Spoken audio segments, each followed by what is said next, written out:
بسم اللہ الرحمن الرحیم۔ معزز سامعین اکرام السلام علیکم۔ سامعین، آج کا موضوع گفتگو پاک بھارت جنگ 1965 عیسوی۔ اس جنگ کے چند اسباب میں سے سب سے پہلا سبب نظریاتی اختلاف۔ بھارت نے کبھی بھی پاکستان کے وجود کو دل سے تسلیم نہیں کیا۔ قیام پاکستان کے وقت ہندو لیڈروں نے دعوے کیے کہ پاکستان چند سالوں سے زیادہ قائم نہیں رہ سکتا، لیکن پاکستان کے استحکام اور روز افزوں ترقی نے ان کا یہ دعویٰ غلط ثابت کر دیا۔ قیام پاکستان کے وقت سے ہی پاکستان کو ہمیشہ ہر میدان میں بھارت کے جارحانہ رویے کا سامنا کرنا پڑا۔ 1965 عیسوی کی جنگ بھی اس کی مثال تھی، اور ایک سبب مسئلہ کشمیر بھی تھا۔ مسئلہ کشمیر پاکستان اور بھارت کے درمیان ایسا تنازع ہے جس کی وجہ سے پاکستان بھارت تعلقات ہمیشہ کشیدہ رہے۔ ستمبر 1965 عیسوی کی جنگ بھی اس مسئلہ کی وجہ سے ہوئی۔ جغرافیائی اور تاریخی لحاظ سے کشمیر کا خطہ پاکستان کا حصہ ہے۔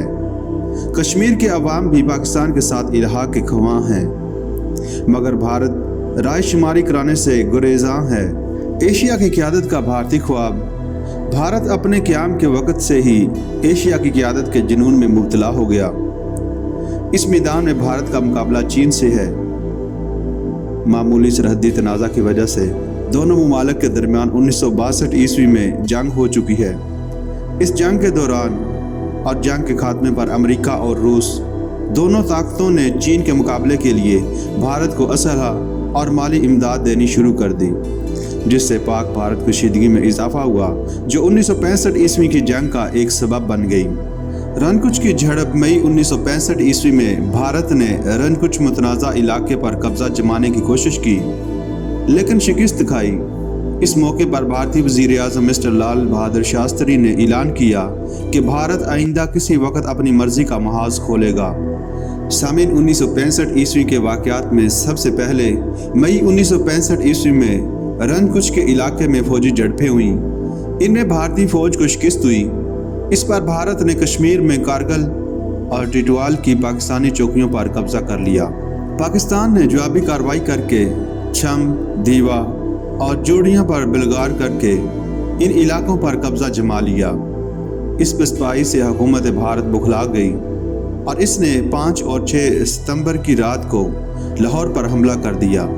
یوں دونوں ملکوں کے درمیان باقاعدہ جنگ کا آغاز ہو گیا۔ پاکستانی فوج نے تعداد اور وسائل کی کمی کے باوجود بھارتی فوج کا مردانہ وار مقابلہ کیا۔ لاہور کے محاذ پر مٹھی بھر سپاہیوں نے بھارتی فوج کو BRB نہر پر روک دیا۔ قصور کے محاذ پر پاکستانی فوج نے پیش قدمی کر کے بھارتی قصبہ خیم کرن پر قبضہ کر لیا۔ سیالکوٹ کے محاذ پر ٹینکوں کی خوفناک جنگ ہوئی، جس میں بھارت کی 1/3 بختر بند فوج تباہ ہو گئی۔ سندھ کے محاذ پر بھی بھارتی پیش قدمی روک دی گئی، اور پاکستانی فوج نے آگے بڑھ کر بھارتی ریلوے اسٹیشن مناباؤ پر قبضہ کر لیا۔ فضائی اور بحری جنگ میں بھی پاکستان کا پلہ بھاری رہا۔ بھارت کے متعدد ہوائی اڈے اور دیوارکا یعنی کاٹھیا وار کا بحری اڈہ تباہ کر دیے گئے۔ 17 ستمبر کو چین نے بھارت کو الٹیمیٹم دیا کہ سکم کے علاقے میں سرحدی قلعہ بندیاں مسمار کر دے۔ اس سے جنگ کے مزید پھیل جانے کا خدشہ پیدا ہو گیا۔ بڑی طاقتوں نے اپنے اثر و رسوخ سے کام لے کر 23 ستمبر کو جنگ بندی کروا دی۔ تاہم سرحدوں پر کشیدگی جاری تھی۔ اب روس کے وزیر اعظم کوسچن نے صدر پاکستان ایوب خان اور وزیر اعظم بھارت لال بہادر شاستری کو تاشکند میں گفت و شنید کی دعوت دی۔ 10 جنوری 1966 عیسوی کو مشترکہ اعلان جاری ہوا، جسے اعلان تاشکند کہتے ہیں۔ اس کی روح سے طے پایا کہ دونوں ملک اپنی فوجیں سابقہ سرحدوں پر واپس بلا لیں، جنگی قیدی آزاد اور سفارتی تعلقات بحال کیے جائیں۔